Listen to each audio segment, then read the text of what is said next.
This is doctor Shahid Hussain with a new topic. और आज का हमारा टॉपिक है मिसयूजेस ऑफ लैंग्वेज। इससे पहले हम अपनी पिछली वीडियो में हम बात कर चुके हैं कैरेक्टरिस्टिक्स ऑफ लैंग्वेज पर।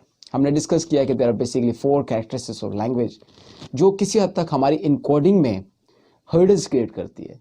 और आज हम उसी से एक यूँ समझ लें कि एक स्टेप आगे हम जाकर हम बात करने जा रहे हैं कि मिसयूजेस ऑफ लैंग्वेज, कि किस तरह से हम अपनी डे टू डे लैंग्वेज में, डे टू डे कम्युनिकेशन में, कन्वर्सेशन में लैंग्वेज को मिसयूज कर रहे होते हैं। लैंग्वेज की देयर आर सम मिसयूजेस जिसकी हमें आम जो है ना अपनी डेली लाइफ में हमें अंदाज़ा नहीं होता, पता नहीं होता। और अगर इन मिसयूजेस को हम जान लें, समझ लें, तो हम अपनी कम्युनिकेशन को, अपनी कम्युनिकेशन स्किल्स को, अपनी कॉन्वर्सेशन को, अपनी राइटिंग को, इन सारी चीज़ों को हम बेहतर कर सकते हैं, इंप्रूव कर सकते हैं। This is basically our today's topic. लेकिन इससे पहले कि हम अपने टॉपिक पे डिटेल में बात करें, अगर अभी तक आपने मेरा चैनल सब्सक्राइब नहीं किया तो do subscribe it right now और also press the bell icon ताकि मेरी तमाम वीडियोस की इन्फॉर्मेशन आप तक रेगुलर पहुंचते रहे।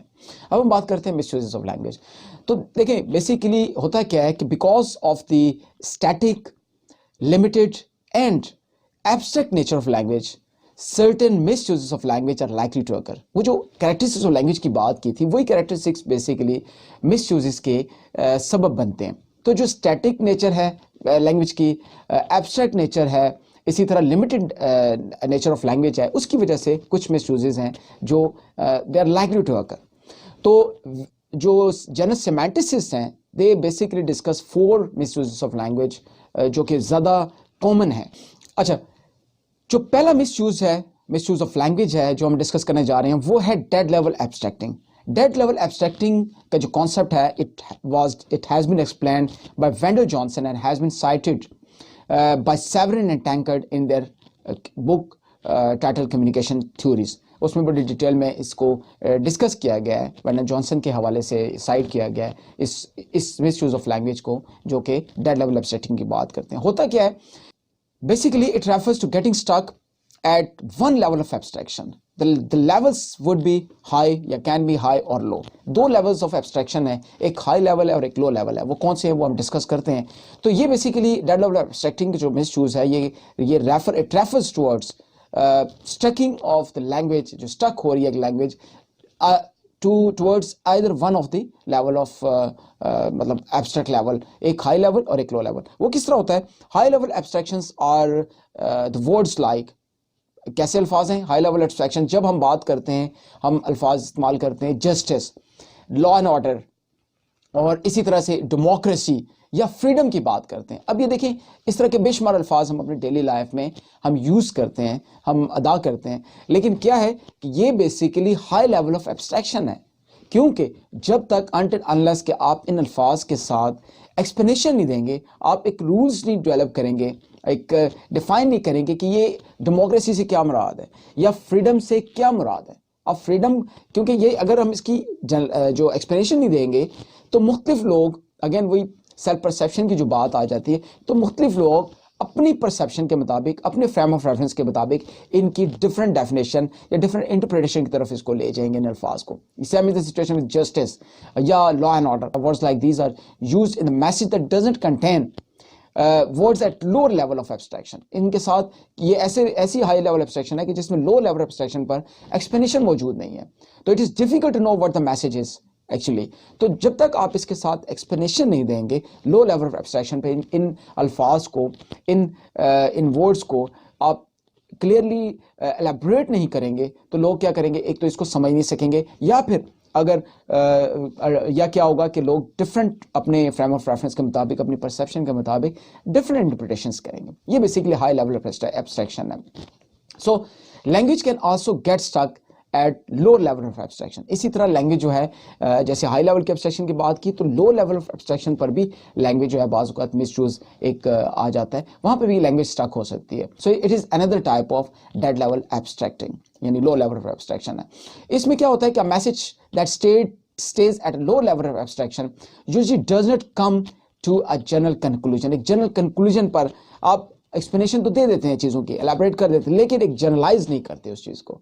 जैसे आप मिसाल के तौर पे आपने डेमोक्रेसी की हम बात कर रहे थे, अब डेमोक्रेसी को आप लो लेवल ऑफ एब्स्ट्रैक्शन में, लो लेवल पे आप एक्सप्लेनेशन सारी दे देते हैं, लेकिन फाइनली आप उसको जनरलाइज करने के लिए वो डेमोक्रेसी नहीं यूज़ करते, तो अगेन क्या होगा कि एक जनरल कंक्लूजन जो है वो नहीं ड्रॉ हो सकेगा। अवाम या जो भी आपके ऑडियंस है, टारगेट ऑडियंस है, जिनके साथ आप कम्युनिकेट कर रहे हैं, वो वहाँ पे कंफ्यूज रहेगी कि बेसिकली जो कम्युनिकेटर है या जो सोर्स है वो कहना क्या चाह रहा था।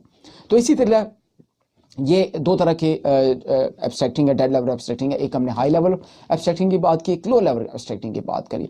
और अच्छे मैसेज क्या होता है, एक इफेक्टिव मैसेज की अगर हम इस सोल्यूशन की बात करते हैं तो an effective message should contain generalisation at a high level of abstraction, यानी हाई लेवल एब्स्ट्रैक्शन पे उसको जनरलाइजेशन होनी चाहिए, plus along with the specific details at the low level of abstraction. और लो लेवल ऑफ एब्स्ट्रैक्शन पर उस concept की details होनी चाहिए, तब आपका एक मैसेज जो है वो ज़्यादा अप्रोप्रिएट और ज़्यादा इफेक्टिव बन सकेगा। ये बेसिकली है जी, this was the explanation regarding dead level of abstracting, जो कि first misuse of language है।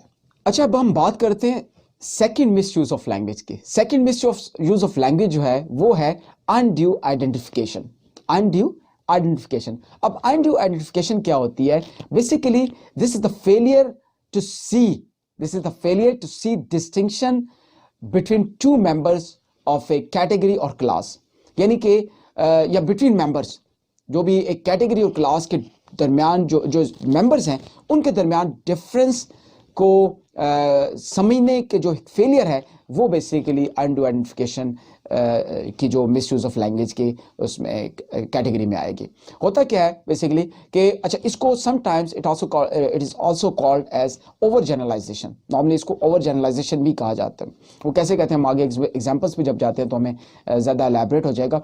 One common kind of over generalisation या अनड्यू आइडेंटिफिकेशन इज स्टीरियोटाइपिंग, जो अक्सर आप देखेंगे स्टीरियोटाइपिंग का लफ्ज़ हम बहुत ज़्यादा इस्तेमाल करते हैं अपनी कम्युनिकेशन में कि यार ये स्टीरियोटाइप कर दिया। हम डिफरेंट रेसेस को, डिफरेंट नेशंस को या डिफरेंट जो हमारी ट्राइब्स होते हैं उनको हम स्टीरियोटाइप कर देते हैं, या डिफरेंट जेंडर्स को स्टीरियोटाइप कर देते हैं। ये स्टीरियोटाइपिंग जो है ये भी this is the example of undue identification. ये बेसिकली अनड्यू आइडेंटिफिकेशन है कि आप एक जनरलाइज कर देते हैं, ओवर जनरलाइजेशन कर देते हैं किसी भी खास कैटेगरी या क्लास के बारे में कि जी वो ऐसी ही है, हालांकि ज़रूरी नहीं है कि all the members of that particular class are the same. This is not possible कि सारे मेंबर्स जो है, हम मिसाल के तौर पर मैंगोज़ की बात करते हैं तो अब मैंगोज़ की कितनी किस्में हैं, इवन अगर एक किस्म मैंगो की एक टाइप की हम बात करें तो उनके अंदर भी वेरिएशंस आएंगे, लेकिन हम ओवर जनरलाइज कर लेते हैं। इसकी एग्जांपल्स में एक दो आपसे शेयर करूं अनड्यू आइडेंटिफिकेशन की। फॉर एग्जांपल हम बात करते हैं कि if you have seen one tree you have seen them all, कि अगर आपने एक दरख्त देख लिया तो आपने सारे दरख्त कर लिए। हम इतना कॉमन एक ओवर जनरलाइज वर्ड है ट्री, लेकिन अगर रियलिटी में जाएं, ठीक है, तो आप देखिए there are so many trees, there are hundreds of types of trees, hundreds of types of plants. और इवन अगर एक कैटेगरी की बात करते हैं, एक ट्री की एक category, for example pine tree की हम बात करते हैं, अब पाइन ट्री, सिर्फ पाइन ट्रीज को हम देखें तो डिफरेंट पाइन ट्रीज के अगर 100 पाइन ट्रीज लें तो उनके अंदर भी कितनी वेरिएशंस होंगी, कितनी डिफरेंसेस होंगी। कोई पाइन ट्री कैसा होगा, कोई छोटा होगा, कोई बड़ा होगा, कोई थोड़ा सा बिल्कुल स्लिम होगा, कोई थोड़ा फैला होगा। There would be so much differences. ये जो हम एक failure to see the distinction among the class of the या मेंबर्स ऑफ कैटेगरी और क्लास, ये बेसिकली अनड्यू आइडेंटिफिकेशन है। एक और एग्जांपल मैं आपको बात करता हूँ कि I will never trust anyone again, कि मैं नेक्स्ट टाइम दोबारा किसी पर ट्रस्ट नहीं करूंगा। अगर किसी एक ने आपके ट्रस्ट को जो है वो डैमेज किया है, आपको डिसीव किया है, तो हम कहते नहीं यार नो बॉडी इज ट्रस्टवर्थी। हालांकि ऐसा नहीं है, ज़रूरी नहीं है कि सारे जो ह्यूमन बींग्स हैं या सारे लोग एक जैसे होंगे। एक ने अगर आपका ट्रस्ट ख़राब किया तो ज़रूरी नहीं है कि बाकी लोग भी इसी तरह आपके साथ होंगे। जहाँ अच्छाई है वहाँ बुराई भी है, तो ज़रूरी नहीं है कि सब एक जैसे हों। There would be differences. तो इस डिफरेंसेस, इस डिस्टिंक्शन को जब हम नहीं देख पाते, जो फेलियर होता है, तो ये बेसिकली मिसयूज ऑफ लैंग्वेज कहलाती है अनड्यू आइडेंटिफिकेशन। अच्छा, हम बात करते हैं थर्ड मिसयूज ऑफ लैंग्वेज की। तीसरी जो मिसयूज ऑफ लैंग्वेज है वो है two valued evaluation. Two valued evaluation. This misuse of language is also known as either or thinking. Either or thinking, either this or that, यानी यूं कह सकते हैं कि टू वैल्यूड एवेल्यूएशन की जब बात कर रहे हैं, so basically this is a thinking with the excluded middle, कि जब हम दो वैल्यूज की बात करें लेकिन उनके दरमियान जो एक वैराइटीज, एक डिफरेंट एक रेंज होगी, उसको हम एक्सक्लूड कर देते हैं. This is called as two valued evaluation. So it involves thinking that there are only two possibilities. हम बात करते हैं ये जो मिसयूज है कि जब हम सोचते हैं कि there are only two possibilities, but actually there are a range of possibilities. कि बेसिकली वहाँ पर या रियलिटी में एक रेंज ऑफ पॉसिबिलिटीज होती हैं, लेकिन हम सिर्फ फोकस करते हैं टू जो है वैल्यूज पर, इसलिए इसको टू वैल्यूड इवैल्यूएशन कहा जाता है. अब language contributes to this tendency because often only two words that are opposites are available to describe a situation. होता क्या है कि लैंग्वेज में नॉर्मली हमारे पास दो वर्ड्स ही होते हैं एक सिचुएशन को एक्सप्लेन करने के लिए, इसलिए लैंग्वेज इस मिसयूज को कंट्रीब्यूट करती है, इसको ज़्यादा हवा देती है, ये समझ लेके सपोर्ट करती है इस मिसयूज को. तो जिसकी वजह से एक कमी है, एक लिमिटेशन ऑफ इनकोडिंग जो है, हमें इनकोडिंग में की जो एक लिमिटेशन है या एक प्रॉब्लम इन इनकोडिंग हमें पेश आता है टू वैल्यूड इवैल्यूएशन की वजह से. इसी एग्जांपल हम लें तो मजीद ये एलैबोरेट हो जाएगा. मिसाल के तौर पे कुछ अल्फाज जो हमारे डिक्शनरी में या हमारी लैंग्वेज में, हमारी रोज़मर्रा की कम्युनिकेशन में मौजूद हैं. For example day and night. अब day and night are two values, just there are two values to explain a 24 hours day. ये मैंने पहले अपनी जो हमारी कैरेक्टरिस्टिक्स ऑफ लैंग्वेज की हम बात कर रहे थे तो उसमें बड़ी डिटेल में हमने ये एक्सप्लेन किया था कि डे एंड नाइट जो है दो अल्फाज हैं, या वैसे उसमें रियलिटी में तुम्हारे 4 5 6 वर्ड्स हैं. मिसाल के तौर पे ट्वाइलाइट है या डॉन है, डस्क है, ठीक है, या कुछ और अल्फाज जो है एक दिन को 24 घंटे के दिन को एक्सप्लेन करने के लिए हमारे पास मौजूद है. लेकिन यूजुअली हम टू वैल्यूड इवैल्यूएशन यूज करते हैं एक दिन के लिए, डे एंड नाइट, जबकि एक्चुअली इन डे और नाइट के दरमियान there is a series, there is a range of possibilities. लेकिन हम उसको, ये एक मिसयूज ऑफ लैंग्वेज की वजह से हम उसको ओमिट कर जाते हैं, हम उसको इग्नोर कर जाते हैं. Same is the situation with black and white. अब ब्लैक एंड व्हाइट दो अल्फाज हैं जो हमारी लैंग्वेज में हमें देते हैं कि ब्लैक एंड व्हाइट, लेकिन हम इसके दरमियान वो जो पॉसिबल ग्रे है उसको एक्सक्लूड कर देते हैं. इनके दरमियान जो एक दरमियान में जो डिफरेंस, एक रेंज ऑफ पॉसिबिलिटीज है, उसको हम इग्नोर कर देते हैं. दिस इज बेसिकली क्या चीज़ है, ये टू वैल्यूड इवैल्यूएशन है और ये एक मिसयूज है. इसी तरह हम बात करते हैं राइट एंड रॉन्ग. अब राइट एंड रॉन्ग अब there are basically two possibilities जो हम अपनी कम्युनिकेशन में, अपनी रोज़मर्रा की जो कन्वर्सेशन में हम बात करते हैं राइट और रॉन्ग, लेकिन they can be middle range of possibilities. दरमियान हो सकता है कि there can be the possibility that partly right partly wrong भी हो सकता है. लेकिन हमारे पास क्या है कि हम टू वैल्यूड इवैल्यूएशन की वजह से वो जो एक पॉसिबिलिटी होती है, एक रेंज ऑफ पॉसिबिलिटीज़ हैं दरमियान में, उनको हम एक्सक्लूड कर देते हैं. अच्छा, अब हम टू वैल्यूड इवैल्यूएशन की अगर सोल्यूशन की हम बात करें तो जनरल सेमेंटिसिस्ट जो है वो ये कहते हैं, they suggest for the use of multi valued evaluation. वो कहते हैं कि मल्टी वैल्यूड इवैल्यूएशन का जो इस्तेमाल किया जाए तो हम इस मिसयूज से बच सकते हैं. सो हम कह सकते हैं कि thinking in terms of range of possibilities instead of only to possibilities. सिर्फ दो पॉसिबिलिटीज की जगह पर हम एक रेंज ऑफ पॉसिबिलिटीज के बारे में हम बात करें, सोचें, एक रेंज ऑफ पॉसिबिलिटीज को लेके चलें, तो हम इस मिसयूज से, टू वैल्यूड इवैल्यूएशन की जो मिसयूज ऑफ लैंग्वेज है, इससे हम अवॉइड कर सकते हैं, बच सकते हैं, और हमारी जो कम्युनिकेशन है वो काफ़ी ज़्यादा इंप्रूव हो सकती है, ज़्यादा मीनिंगफुल हो सकती है. अच्छा, हम बात करते हैं चौथी मिसयूज ऑफ लैंग्वेज की. चौथी मिसयूज ऑफ लैंग्वेज जो सेवन टैंकर्ड ने अपनी बुक में भी मेंशन की हुई है, वो है अनकॉन्शियस प्रोजेक्शन. अनकॉन्शियस प्रोजेक्शन से क्या मुराद है कि basically it is lack of awareness that one statements are to a degree statements about oneself. होता क्या है कि हम अपनी रोज़मर्रा की ज़िंदगी में, अपनी रोज़मर्रा की कम्युनिकेशन में बहुत सारे स्टेटमेंट्स जो हैं हम डिलीवर करते हैं, बहुत सारे अल्फाज, बहुत सारे सेंटेंसेस हम बोलते हैं, और हमें ये पता ही नहीं होता कि बेसिकली दीज स्टेटमेंट्स आर या through these statements we are projecting our self.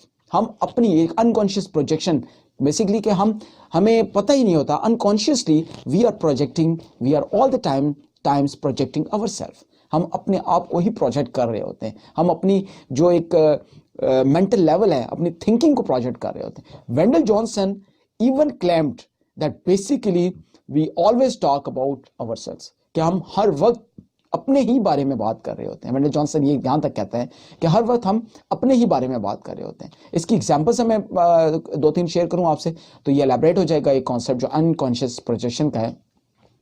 For example अक्सर देखें डेली कम्युनिकेशन में हम बात करते हैं द रूम इज हॉट यार, या द रूम इज कोल्ड। अच्छा, the room is hot is no doubt it is a statement about the room, basically ये रूम के बारे में एक स्टेटमेंट है, लेकिन actually it is a statement about the nervous system या conditions of the nervous system of the person making this statement, कि जो शख्स ये statement अदा कर रहा है, जो ये the person is that is making this statement, उसका जो nervous system है उसको ये डिपेक्ट कर रहा है ये statement, the room is hot, the room is cold. इसलिए इसका मतलब यह है कि उसको, उस शख्स को, वैसे मैं फॉर एग्जांपल अगर बात करता हूं कि द रूम इज हॉट, तो इसका मतलब है कि मुझे गर्मी लग रही है, मेरा जो नर्वस सिस्टम है that is telling me, that is feeling that it is hot today, या इस कमरा जो है ये गर्म है या ये कमरा ठंडा है। तो मेरा नर्वस सिस्टम को बेसिकली इसका मतलब है कि आई एम डिपेक्टिंग या I am projecting my thoughts या my self to this statement. ये सेम सिचुएशन जो हमारी डेली कम्युनिकेशन है, हर वक्त हम जो स्टेटमेंट्स दे रहे होते हैं, basically we are projecting ourselves. इसी तरह एक और एग्जांपल देता हूँ, द ऑरेंज इज स्वीट या मैंगो इज स्वीट, या कोई भी फ्रूट की बात करते हैं कि दैट इज स्वीट। अब देखें होता क्या है कि that fruit might be sweet to one person but may not be sweet for to another person, लेकिन एक और शख्स के लिए शायद उसको मीठा ना लगे, इसलिए कि हो सकता है वो उस टाइम किस मूड में हो, किस उसका नर्वस सिस्टम उस टाइम किस सिचुएशन में हो, या उसका जो टेस्ट बर्ड्स हैं उसमें कोई डिफरेंस हो। तो एक को हो सकता है मीठा लगे, दूसरे को मीठा ना लगे। इसका मतलब है कि अगर मैं बात कर रहा हूँ कि द ऑरेंज इज स्वीट, तो मुझे वो मीठा लग रहा है, ये मैं आई एम प्रोजेक्टिंग माई सेल्फ कि मुझे जो है ये जो फ्रूट है या जो ऑरेंज है वो मुझे मीठा लग रहा है, या मुझे उसका मिठास फील हो रही है। तो क्या है, again unconscious projection, unconscious projection. इसी तरह द स्टेटमेंट, अक्सर हम डेली कम्युनिकेशन में एक स्टेटमेंट देते हैं, बड़ी कॉमन स्टेटमेंट है the statement who cares. Who cares, who cares से क्या मुराद है कि कौन फिक्र करता है, कौन परवाह करता है। So is actually basically high in projection, ये बहुत हाई इन प्रोजेक्शन है। क्यों? इसलिए कि it implies that nobody cares. इस स्टेटमेंट का मतलब तो ये है कि नोबडी केयर्स, लेकिन really translates that I don't care. मतलब अगर मैं ये बात कर रहा हूं कि हु केयर्स, तो इसका मतलब है आई डोंट केयर। ठीक है, एक्चुअली तो ये स्टेटमेंट ये कह रही है कि हु केयर्स की कोई नोबडी केयर्स, लेकिन जो स्टेटमेंट ये बंदा कह रहा है इसका मतलब है कि दैट पर्सन डजंट केयर। या मैं अगर बात करता हूं कि हु केयर्स, इसका मतलब है कि मैं ये कहना चाह रहा हूं, I am projecting my self कि I don't care about this particular issue. जो भी इशू, किसी इशू पे हम बात करते हैं, ये बेसिकली क्या है, अनकॉन्शियस प्रोजेक्शन है। और इवन पीपल, अब इसमें अलमिया ये है कि people seem less aware that their statements are about themselves when they say something, कि हम नॉर्मली अवेयर ही नहीं है कि जब हम कुछ स्टेटमेंट्स अदा करते हैं तो बेसिकली हम अपने बारे में ही बता रहे होते हैं, हम अपने आप को ही प्रोजेक्ट कर रहे होते हैं, अपनी सेल्फ प्रोजेक्शन में ही हम हर वक्त इन्वॉल्व होते हैं, या अनकॉन्शियस प्रोजेक्शन में। हमें पता ही नहीं होता कि ये जो स्टेटमेंट्स हैं ये बेसिकली दीज स्टेटमेंट्स, यानी जो हम अपनी कन्वर्सेशन कर रहे होते हैं, कि these are projecting ourselves. So this was the fourth misuse of language, जो कि अनकॉन्शियस प्रोजेक्शन थी। इस तरह से हमने 4 मिसयूजेस ऑफ लैंग्वेज आज के इस वीडियो में डिस्कस किए हैं। आई होप आपको समझ आ चुकी होगी। बहुत जल्द एक नई वीडियो के साथ, एक नए टॉपिक के साथ आपसे मुलाकात होगी। अपना ख्याल रखिएगा। अल्लाह हाफिज़।